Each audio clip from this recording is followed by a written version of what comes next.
আমি আলহামদুলিল্লাহ আমি ভালো সারা পাচ্ছি। এটা আমার ফ্যাকাল্টিতে আমাদের প্রায় 5,000 ভোট আছে। আমি প্রত্যাশা রাখতেছি এই ভোটগুলো আমি পাবো। যেহেতু এখান থেকে তেমন কেউ এজিএস পদে নির্বাচন করতেছে না। আর আমাদের যে পরিকল্পনাগুলো আছে স্পেসিফিক আমি যদি বলি এজিএস হিসেবে আমার কিছু পরিকল্পনা আছে। আমি একাডেমিক্যালি প্রথম থেকে ছিলাম, মানে একাডেমিক পরিকল্পনা আছে আমার। তো আমরা দেখি বিশ্ববিদ্যালয়ের শিক্ষার্থী হিসাবে আমাদের স্কিল ডেভেলপমেন্ট এবং ক্যারিয়ার ডেভেলপমেন্টের উপর কার্যক্রম খুব কম। তো এক্ষেত্রে আমরা চাই আমরা যারা এই বিদেশ যেতে আগ্রহী আছে তার জন্য ক্যারিয়ার সাবমিট এবং ফ্রি কর্মশালা আয়োজন করার পাশাপাশি যারা এই আমরা জানি চট্টগ্রাম বিশ্ববিদ্যালয় ক্যাম্পাসে অন জব ফেয়ার হয় না।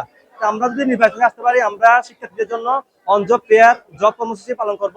এছাড়াও আমরা দেখি ক্যাম্পাসের মধ্যে যেসব নারী শিক্ষার্থী রয়েছে তারা অনেকেই কারুকার্যের শিল্প জানে, কিন্তু যথাযথ মূল্যায়নের অভাবে তারা তাদের পেশাকে যথাযথ জায়গায় নিয়ে যেতে পারতেছে না। বাংলাদেশের প্রথম ইমিউনিটি বুস্টার সমৃদ্ধ ফ্যান্টাস্টিক হ্যাপি এনার্জি বিস্কিট।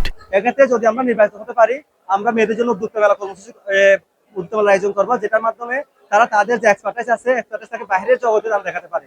পাশাপাশি আমরা নারী শিক্ষার্থীর জন্য একটা এই আপনার নারী বান্ধব ক্যাম্পাস তৈরি করার একটা পরিকল্পনা রয়েছে, যেখানে আমরা মেয়েদেরকে যে দেখা যায় অনেকে সাইবার বুলিং এর শিকার হয়, আমরা সাইবার বুলিং সেল গঠন করব।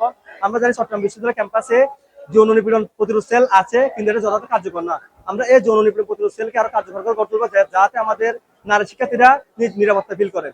এছাড়াও আমরা নারী শিক্ষার্থীদের কেরিয়ার আপনার হল এরিয়ার মধ্যে আমাদের স্টুডেন্ট ফ্রেন্ডলি আপনার ফার্মেসি থাকবে, ফ্যাকাল্টি হল লাইব্রেরিতে আমরা স্যানিটারি ন্যাপকিন ভেন্ডিং মেশিন স্থাপন করবো। ওভারঅল আমাদের কথা হচ্ছে কি শিক্ষার্থীদের প্রতি আমাদের মেসেজ একটা নিরাপদ ক্যাম্পাস তৈরি করার জন্য যতগুলো কার্যক্রম পরিচালনা করা দরকার ইনশাআল্লাহ আমাদের জায়গা থেকে আমরা সর্বোচ্চটুকু দিয়ে চেষ্টা করবো, এবং আমরা প্রত্যাশা রাখবো শিক্ষার্থীরা আমাদের উপর যে আস্থা রাখতেছে আমরা সেই আস্থা যথাযথ মূল্যায়ন করবো ইনশাআল্লাহ।